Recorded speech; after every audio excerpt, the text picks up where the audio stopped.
অগ্নিনাভ শিৱ মন্দিৰলৈ পুনৰবাৰ এটা ভিডিঅ' দিছোঁ। তেখেত গুৱাহাটী হয়। তেখেত আহিছিলে মন্দিৰলৈ।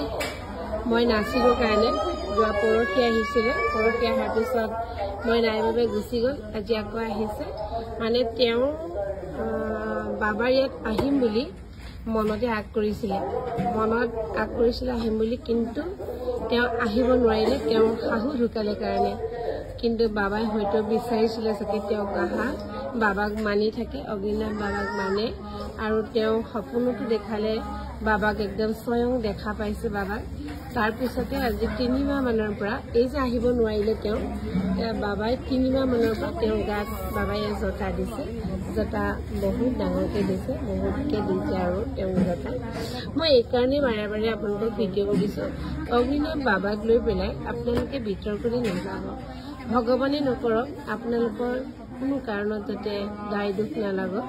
তেওঁ স্ব ইচ্ছাৰে আমাৰ ইয়াত বহিছে আৰু আমি মাত্ৰ কেৱল কৰ্মহে কৰিছোঁ। আমাৰ কোনো ধৰণৰ আমাৰ পৰিকল্পনা নাছিলে আমি মন্দিৰ পাতিম বুলি। আমি যে এভাগ মন্দিৰ পাতিম তাৰ কোনো ধৰণৰ পৰিকল্পনা নাছিলে। মাত্ৰ মই কৰি ভাল পোৱা কাম কৰি গৈছিলোঁ। কৰি যাওঁতে যাওঁতে এয়া বাঢ়ি বাঢ়ি আজি এই অৱস্থা। অগণন ভক্তক বাবাই আনিছে আৰু বাবাক ভক্তক আমি চম্ভালিছোঁ। সেয়ে আপোনালোকক কৈছোঁ, বহুত বেছি বিতৰ্কলৈ নাযাব আৰু সহযোগ পাৰিলে নকৰিব। ভগৱানে নকৰক আপোনালোকক কোনো ধৰণৰ অপকাৰ যাতে নহয়। এয়া তেওঁ যথেষ্ট দিছে আৰু বাবাই। এয়া কেৱল মাত্ৰ ইয়ালৈ আহিম বুলি কৈ সময়ত আহিব নোৱাৰিলে, সেয়ে বাবাই মনত বেয়া পালে। যি কি নহয়, সকলোৰে মংগল হওক, সকলোৰে মনৰ বাঞ্ছা সিদ্ধি হওক। আগতে অকণমানি ল'ৰা ছোৱালীবিলাকক বাবাই দিয়া দেখিছিলোঁ।